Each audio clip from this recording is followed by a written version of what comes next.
Drones came into their own right after 9/11. At the beginning of 9/11, there were maybe 50 drones that the U.S. had in its arsenal, and now there's over 10,000. And for a lot of people, the question is, what is a drone and who makes them? In terms of what is a drone, it's really just something that flies, that has camera on it, that might be used for surveillance purposes, that can be in the shape of a little bug, look like a wasp, can look like a hummingbird, can be folded up into a soldier's backpack, all kinds of drones. And there are also drones that can be used for very positive purposes, like for fighting forest fires, for over large areas of the ocean to track whales and try to stop illegal whaling, or in the Amazon, the Brazilian government is using it to try to stop illegal logging. There's a lot of potential commercial uses of drones. So I don't think it's the technology per se, it's the use of the technology and to understand what's driving this technology, and that really is killing and spying. The killer drones are made mostly by a company in Southern California called General Atomics, but now every weapons manufacturer wants a piece of the pie.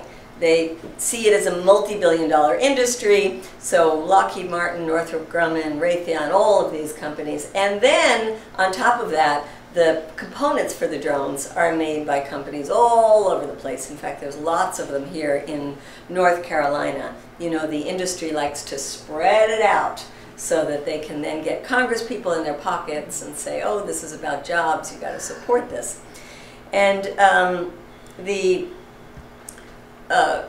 technology is so surreal that you have a situation where the pilots are sitting in Air Force bases, or they could be at Fort Bragg, they can be in bases thousands of miles away from where they are actually killing people. They can be, well, they are in air-conditioned rooms. There was a study done that said that the chairs were uncomfortable after sitting for 10 hours a day, so they made more ergonomic chairs for the pilots. And these pilots are looking at a screen that resembles a video game, and they say the best drone pilots are teenagers who grew up playing video games. And they are pressing buttons that kill people. And then they're supposed to go home at night and be with their families and be a good father, good husband, outstanding member of their church, as if somehow our brains are wired to be able to do that. Well, lo and behold, they find that a lot of drone pilots and drone analysts have the same levels of PTSD as soldiers in the battlefield do. So there's two kinds of kill lists. Obama meets with his advisors, they nominate people to be on the kill list, and then the CIA or the secretive Joint Special Operations Command of the military then goes out and tries to kill these people. There's another authority that's given, and that is to kill people in something called signature strikes on the basis of suspicious activities. And so you can imagine all the, quote, mistakes that are made when the people who are looking at the screen are imagining what is suspicious activities, and I'll give you some of those examples. But just note here that we don't know how many people have been killed. Lindsey Graham once blurted out, and he has access to intelligence that I don't have, he said, oh, about 4,700 people have been killed by these drones. Well, we can only name about 70 of them that were actually on the high value target list. So who are these other thousands and thousands of people? Many of them are innocent people, and many of them are low-level Al-Qaeda, low-level Taliban. Where have we used the drone strikes? They were used a lot in Iraq. They have been used quite a lot in the case of Afghanistan and are still being used. They were used in Libya, and Libya is an interesting example to look at because it pertains a lot to the case of Syria now. Because when the president wanted to get involved in Libya, there were people in Congress who said, well, wait, we're supposed to decide that. According to the Constitution, it is Congress that decides when to go to war. And the Obama administration said, oh, phooey, these days we're only going to use drones, there are no US soldiers' lives at risk, and so that's not a war. So Congress really has nothing to do with it. Well, look at the way then the executive branch has usurped that power, and that is now setting a precedent for the next administration and the next administration. The US has also been using these in Pakistan, Yemen, Somalia, the Philippines, and I wanted to look specifically at Pakistan because that's the place outside of the battles of Iraq and Afghanistan where the administration has used the most drone strikes. There were about 48 drone strikes under the Bush administration, so the vast majority have been under Obama. In fact, under the Bush administration, they dealt with this in other ways, which was oftentimes picking up people in the battlefield, throwing them into black sites, or putting them into places like Guantanamo, or using your airfield base not far from here to do extraordinary rendition to send them to other countries to be tortured. The Obama administration, you might recall that Obama came in saying that he was going to close Guantanamo. Well, his administration thought it would look kind of weird if they picked people up and threw them into Guantanamo, and decided that they didn't want to torture them, it was just easier to kill them. And that's why the drone strikes have gone up so tremendously under Obama. What my organization, Code Pink, did was to organize a group of Americans to visit Pakistan. And we met with a photographer who puts his life at risk going to try to take pictures of the drone strike victims. And he says, I quote him in the book, he says that when he gets to the areas of the drone strikes, there's usually no bodies because the impact is so tremendous that the bodies are just vaporized, they just evaporate. And what he takes pictures of and is the pieces of flesh or the people who were hit by the shrapnel, by the flying debris. And he says oftentimes he finds just flesh lying around on the ground or hanging from the trees. You can't tell whose body it was, whether it was an animal, whether it was a person. And he said the people curse America and say they are killing us in our homes, in our communities, and it's because we are Muslims. This is the perception that people have in places like Pakistan. Now, these pictures are not pretty to look at, but you should think as I go through these that these are some of the about 200 children in Pakistan alone that have been killed by our drone strikes. And I'd like to ask you, have any of you ever seen a picture of a drone strike victim in a mainstream newspaper or TV? No. No, and I have not as well. And it's pretty astounding that we have been using these weapons now since 2001, and that we have not seen the results. In fact, we're always told that there aren't civilian casualties. You might know the name of John Brennan, who was the mastermind of the CIA, mastermind of the drone program for President Obama until he became head of the CIA, which is still involved in the drones. He said in 2011 that we hadn't killed any civilians, a huge lie. He afterwards changed that to say, oh, maybe just a handful. We had a chance to talk to a lot of people whose loved ones had been killed by the drone strikes. One of them is a man named Karim Khan, who was working in the capital city of Islamabad when he got a call in the middle of the night on New Year's, December 31st, 2009, and ran back to home and found that his home had been destroyed, that his son and his brother were among those killed. And he tells the story about how there were a lot of Taliban in that area, and that his brother and son had actually come back to live in the village and be teachers in that village because they thought it was so important to teach the young people that education was much more powerful than weapons and not to go join an armed group. So he said you can imagine the kind of lesson that these hundreds of students were taught when their beloved teachers were killed by a drone strike. Well, remember I already talked to you about what a signature strike is? Do you remember what it is? What is it? It's when the people look like they may be doing something bad, like firing off rifles at a wedding party or something. That's right. And they might be at a community gathering, because if you have a bunch of people together who have beards and have turbans, and many people in that area carry a gun, well, that looks very suspicious. And also know that the definition of a militant is anybody who is of military age, living in any male of military age who is in the areas where we're using these drones. And I think in Yemen they even took away male. Oh, yeah, so it can be women. Well, in this case, an example where we met people whose loved ones were killed in a community gathering, traditional gathering called a jirga, where they were coming together to try to resolve a problem over a local chromite mine.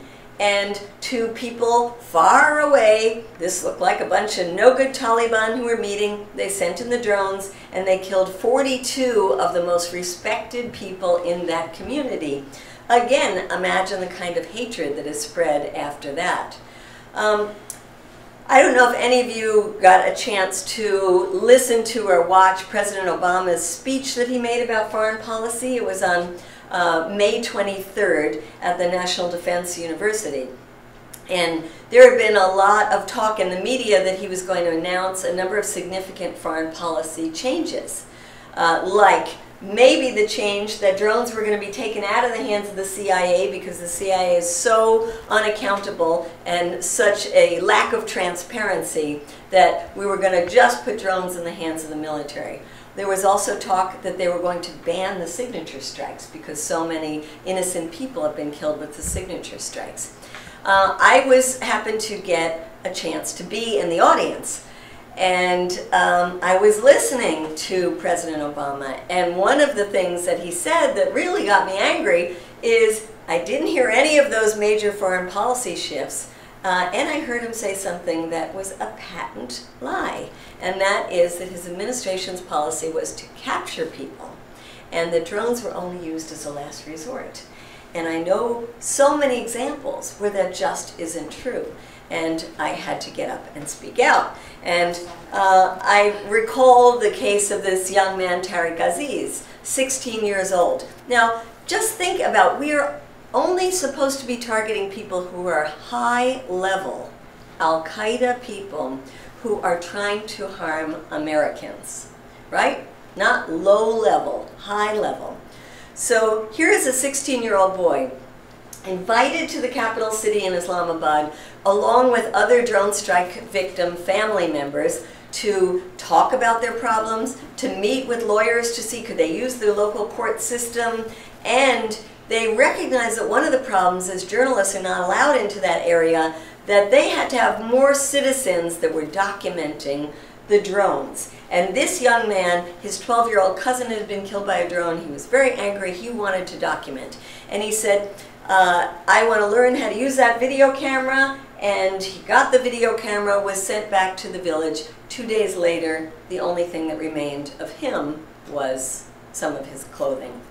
The lawyers who were at that meeting were absolutely incensed and said, here he is, first of all, a 16-year-old. He is not a high-level Al-Qaeda or Taliban. Why would he be targeted? Because the U.S. said, oh, he's a militant. And they said, besides that, he was in the capital city for an entire week. He was in a public place that was getting a lot of media attention. He was staying in a very well-known hotel. Why couldn't you have just captured him and given him a chance to have a trial? And the U.S. didn't even bother giving an answer to that. One of the things that came out recently, and I put this in the updated edition to my book because it's so important to not only look at what the drones are doing in terms of killing, maiming people, but also how they're terrorizing entire populations. Because this isn't like a fighter jet that comes in and drops a bomb and leaves. This technology is such that the drones hover for days and sometimes weeks at a time in the same neighborhood, watching a particular house, watching a particular family. And so this has an effect of terrorizing the entire village. And a very good study was put out by the Stanford Law School together with the NYU Law School called Living Under Drones. And they talk about how the children are afraid to go to sleep at night, they wet their beds, the parents are afraid to send them to schools, they're afraid to go to the markets, to funerals, to weddings, to community gatherings, and how this has really eaten away at the fabric of the communities, and that it has turned out to be a kind of collective punishment. And people have said to us that the drones fly low and they can hear the buzzing all the time. And they say it's like having a bee inside your head that won't go away, and that you always think that drone is after you. No matter, you never did anything bad in your life, somehow you're going to be in the wrong place at the wrong time and that drone is going to get you. And they say in your war on terror, you are terrorizing entire populations. The response from Pakistanis has been tremendous. They've gone out on the streets, they've done blockades. The legislature that never agrees on anything voted unanimously against the drone strikes. The new president, Nawaz Sharif, has come in saying, we are against these drones, called in the U.S. ambassador and berated him for the drone strikes. And the government is saying it's the best recruiting tool for Al-Qaeda and the Taliban. It turns people against the Pakistani government and it turns them against the United States. This is counterproductive. It's not working. The number of drone strikes has gone down in Pakistan, and we can talk after about why I think that has happened. But now the number of drone strikes has actually gone up in Yemen. And it's like a whack-a-mole policy where they hit them in Afghanistan and they move to Pakistan, hit them there, then they move over to Yemen. And in Yemen, you see the same kind of thing that you saw in Pakistan, which is that it is turning a lot of people against the United States. If you don't know Yemen, it's in the Arabian Peninsula on the south side. We took a group to Yemen recently, and it found that it was just this amazing country with this rich, old history, and that the capital city of Sana'a is just a gorgeous, old city. It's actually one of the UNESCO heritage sites. And we also realized that it's a very, very conservative country where most of the women go completely covered, and where the drones are being used is in very small towns and killing mostly teenagers, low-level combatants, low-level Taliban. You might have heard a young man called Faria al-Muslini who actually had a chance to testify before Congress. The first time ever that somebody was from the country where the drones are being used had a chance to testify. And he was really an amazing young man because he comes from a very poor town, 13 kids in his family. He got a chance to get a scholarship while he was in high school to come and do a year abroad in the United States. And he felt like he won the lottery. You know, he got to learn English, he got to stay with an American family that became like his parents. He loved the United States. He went back home and he was like an ambassador for the US. But because his English was so good and his education was so good, he became a journalist. And he started realizing there were a lot of these drone strikes happening and started documenting them. And so he got an invitation to come to the US and talk about it. 6 days before he was scheduled to testify, there was actually a drone strike in his own village. And he said, my village is so tiny you can never even find it on Google Maps. And my village is so tiny that everybody knows each other. And if there were a high-level Al-Qaeda person in my village, everybody would have known about it. And if we did know about it, somebody should have told us and we would have turned them in. But instead, they sent in the drones. And he said what that one drone strike did in an instant, what the extremists had never been able to do, which was turn the entire village against the United States. I've been telling you stories mostly of people who said that their loved ones were in the wrong place at the wrong time, weren't involved in any kind of militant movement. Well, there was another story in Yemen that I got to hear that was very chilling because we went into this family's home and the young girl and her mother told us a story about her 3 brothers. And this young girl is studying English. She wants to be an English teacher. And she said her younger brother at the age of 17 got in trouble, ended up in jail. This was under the dictatorship of Ali Abdullah Saleh in Yemen. And inside the jails, there were tortures. They treat the prisoners terribly. They put them in tiny little squares and they beat them up regularly. And her brother was so angry that when he got out, he wanted to take revenge, and he found Al-Qaeda was the group that was fighting the government. So he joined Al-Qaeda. And he got his two other brothers to join Al-Qaeda. Now this young woman, she says, I'm smarter than my brothers are. I looked up what Al-Qaeda was about. I understood what their ideology was about. And I told my brothers, you got in with the wrong group. And as she was saying that, it kind of hit us that for these teenagers, joining Al-Qaeda was like joining a gang. They got in with the wrong gang. And she said, my brothers never had any problem with the United States, barely even know what the United States is. And then the U.S. comes in. What my brothers needed was rehabilitation. What my brothers needed was some skills training, to have a job, to have some future. And instead what they got was killed by U.S. drones. Something very touching about that meeting is that this woman and her mother, when the interview was over and we were about to leave, she asked the men to leave first. And when the men all left the room, the young girl said, my mother and I would like you to see our faces. And so she lifted up her veil, and the mother lifted up the veil. And then they started crying, and we started crying and hugging and kissing, and they kept saying, we love you, we love you, we love you. And we were saying, you know, we're from the United States. We killed your brothers, your sons. And they said, you came here to hear our stories. And that means so much to us, just the fact that you care. And we also heard that people wanted the U.S. to acknowledge who had been killed, and especially when it had been mistakes. So in the case of this man, Muhammad al-Muslimi, he said to us that his brother had been driving a taxi, picked up some strangers, taxi was blown up by a U.S. drone. And he came with us showing the government acknowledgement that his brother was not involved in any kind of militant activity, showing us pieces of the Hellfire missile that proved that it was from the United States, bringing the children who now would never be able to see their father again, telling us about the wife who to this day wakes up and cries and cries and cries and it basically cannot function. And he said that in his culture, if you commit a crime or if you do something by mistake, his tribal culture says you have to do something to atone for your sins and to do some kind of redressing. And he said you'd have to acknowledge what you did, you would have to apologize, and you would have to compensate the family. He said, we cannot get any kind of response from the United States. Could it be, he asked, that my tribal culture is more evolved when it comes to justice than the United States of America?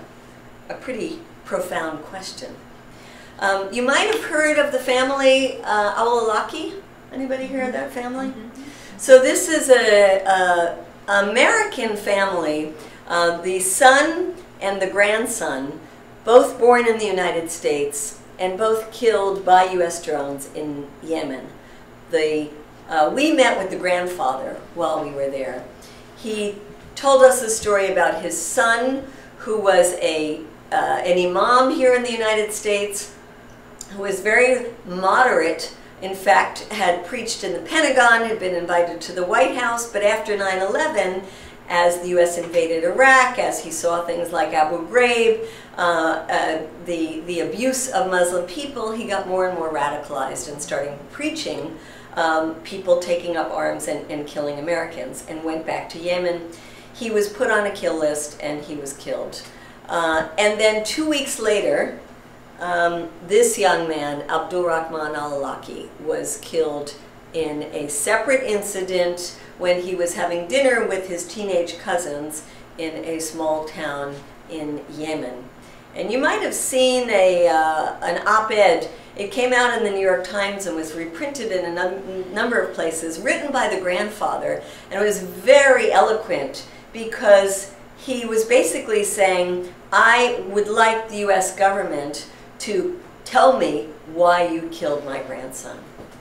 Very simple question that he had. In fact, he has taken this issue into the courts.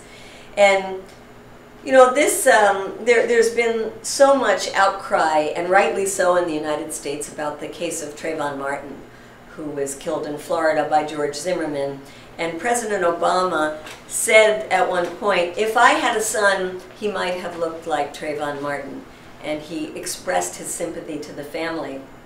And when we saw these pictures, and these are the Facebook pictures of Abdul Rahman, we thought to ourselves, aha, if President Obama had a son, he could have looked like Abdul Rahman as well. And yet there was no sympathy expressed to the grandfather, no acknowledgement even that a drone strike from his administration had killed this young American boy. In fact, there was a very callous statement made by a former White House spokesperson, Robert Gates, when he was asked about this. He said, I would suggest that you should have a more responsible father, as if somehow it's okay to kill somebody because we don't like their father. So we have been, my group, Code Pink, and other groups like Veterans for Peace, Catholic Workers, have been protesting the drone strikes at the bases, at the drone manufacturers, in the halls of Congress, and been saying that these drones make enemies, they are counterproductive. And when I was coming to North Carolina, I realized that your Senator, Kay Hagan, is actually one of the 10 senators who is on the drone caucus in Congress.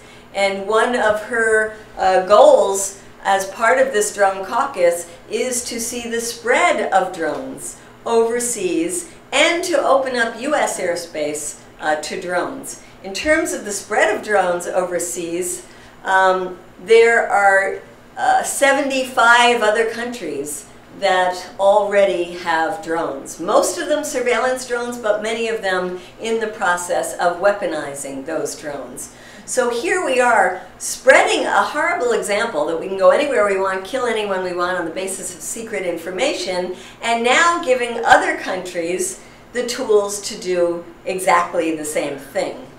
And it's not just the US that is selling these drones overseas. Israel is the #1 exporter of drones, and the other is China that sees a big business and says, aha, we're going to get into that, and is now producing dozens of different kinds of drones as well. And then we have to worry about drones coming here at home, because this drone caucus pushed through a piece of legislation in Congress that says that the Federal Aviation Administration, which is in charge of our airspace, has to open up our airspace to drones by 2015. And so already the FAA is giving out hundreds of permits for the experimental use in drones. And that is being used by the Border Patrol, by FBI, by Homeland Security. But something that is particularly disconcerting is this issue of police departments, because the drone manufacturers see that there are 18,000 police departments in the United States, and they're salivating over that kind of a market. And so there's about 36 police departments that have already gotten permission to experiment with drones, like this cute little drone over here that they bragged about at a press conference, that it was designed to be weaponized, that it could have stun grenades, that it could have all kinds of what they call less than lethal systems.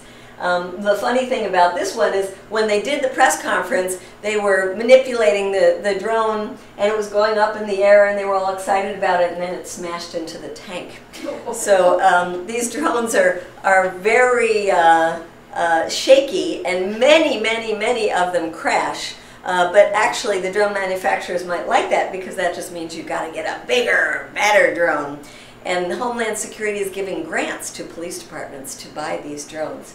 On the positive side, there are people who are fighting against this and saying we don't want drones in our community.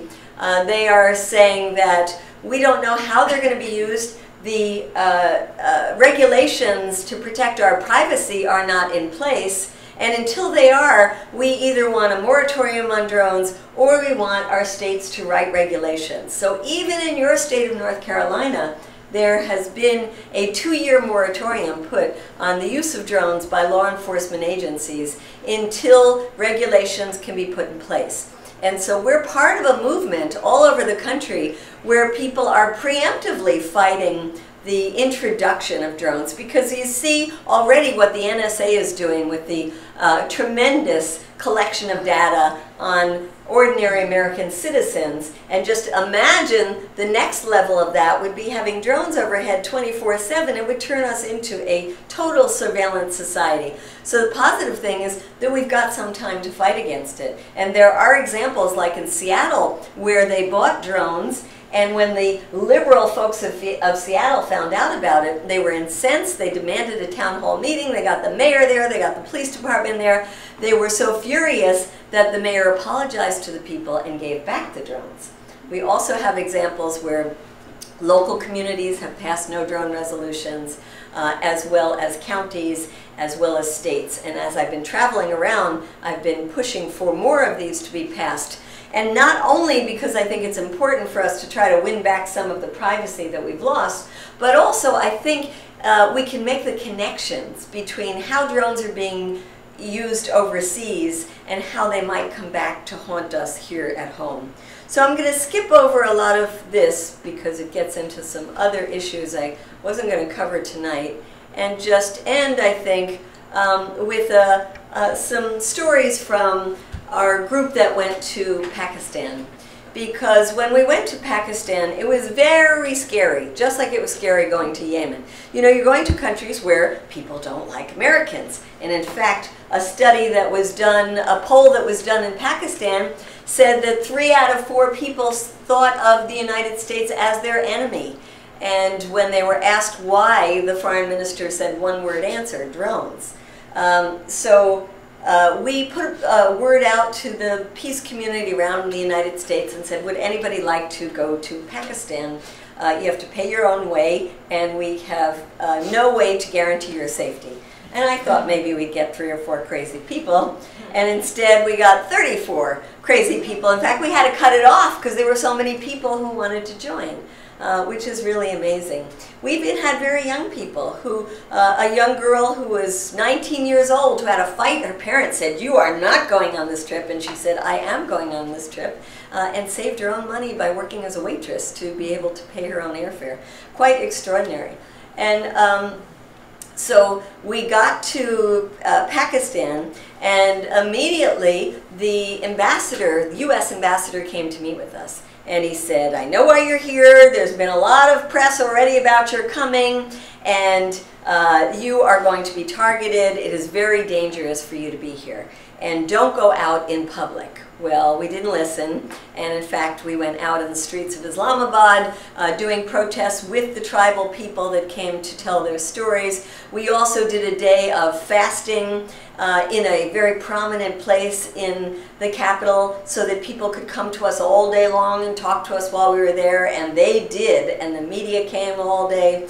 And then we were supposed to take a caravan with the most famous person in Pakistan, Imran Khan, a famous cricket player who is now a politician, and go up to the tribal areas with this message. Well, the day that before we were leaving, the embassy sent over their security people, and they said, do not go on this trip. We have evidence that the Taliban knows you are here. You've been all over the papers, and they know you're coming, and they are going to try to kill you. We have heard that they're going to strap explosives on donkeys and camels and send them into the crowd. And I must say, I was very nervous. And I felt responsible for all of these Americans who had come. And I said, look, you know, we've already met with tribal people. We've heard their stories. We've been out on the streets. We've done our demonstrating. We've been in the media. We've done it. You know, I don't think we have to take this extra risk. And it was really extraordinary to hear the discussion that happened among these Americans who decided that the people in this region who are caught between Taliban, Al-Qaeda, and US drones, they don't have a choice whether to put their lives at risk. They're at risk every single day. And we've come here to do this and to send our message to those people, and we're going to do it. So we went there, and when we got out into the area, we had a chance then to go up on the stage. And you can imagine how scary this whole thing was for us.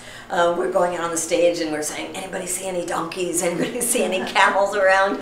And what we saw instead was a sea of people, and we didn't know how we would be received. These are almost all men, and here we are almost all women, and I was going to be the spokesperson, and we hear this loud noise out there, and we didn't know what people were saying, and we're listening and listening. Finally, what we hear them saying is, welcome, welcome, welcome. We want peace. We want peace. And it was so beautiful. And as we talked, and every time there was a time for translating, there would be a roar from the crowd of approval when we said we've come all the way from the United States to apologize for our government's policy. When we see the list of 200 plus children who've been killed by drone strikes, our heart goes out to their families. We think your lives are as precious as our lives, your children are as precious as our children are, and that we will go home and do whatever we can to change our government's policies. And we had people come up to us like an old Pashtun man who came after, put his hand on his heart and he said, if you came here to win our hearts and minds, you have done so. And another came up and said, you've done more for the positive image of the American people than the billions of dollars that your government has been throwing at our government all these years. And we realized a very simple thing, which is that whether it's in Pakistan or Yemen or elsewhere, people want to like us. There are many things about America that they really appreciate. But when all they are seeing of the United States is Reaper drones, Predator drones, Hellfire missiles, they hadn't seen Americans in this part of the area for about 10 years. Then what we get is Hellfire, and what we get is hatred. But if we go with our arms extended in friendship, if we go with a sense of mutual respect, if we go showing kindness and generosity, what we get back is love and mutual respect. And so part of why I have been going around talking to people is I think it's so important that we start changing our mentality of how we're going to deal with this endless war on terror. And I talk in the book about a study done by the RAND Corporation that looks at 268 examples of terrorist organizations and how did they come to their demise. 43% were through peace negotiations, incorporating people back into the political process. 40% better policing, treating these as criminal activities, capturing people, giving them trials, putting them in prison, and only 7% from the military. And we have now been using the military hammer for the last 11 plus years, and we are not getting rid of Al-Qaeda. In fact, we are recruiting more people into Al-Qaeda. So the message as I go around is asking people to join in with this efforts to redirect our policies, to push for diplomacy, not for more war, whether we're talking about Syria or Iran or this issue of Al-Qaeda. And finally, I want to let you know that we are organizing a drone summit in Washington, D.C. the 16th and 17th of November, that this will be a time where we're actually bringing people from Pakistan, Yemen, and Afghanistan, if we can get their visas. And we are bringing the best international and constitutional lawyers from around the United States. We're bringing people from Europe and the UN who are trying to get international regulations for the use of drones worldwide. And we're hoping to have a lot of young people who are looking now at the drone issue and seeing how this is affecting their future, because this is being posed to us as the future of warfare. And we try to talk to a lot of young people to realize that while this technology might be cool, let us refocus how it's being used. Tracking endangered species, yes. Humanitarian efforts, yes. Killing people, no. So thank you for coming tonight and for listening to the presentation.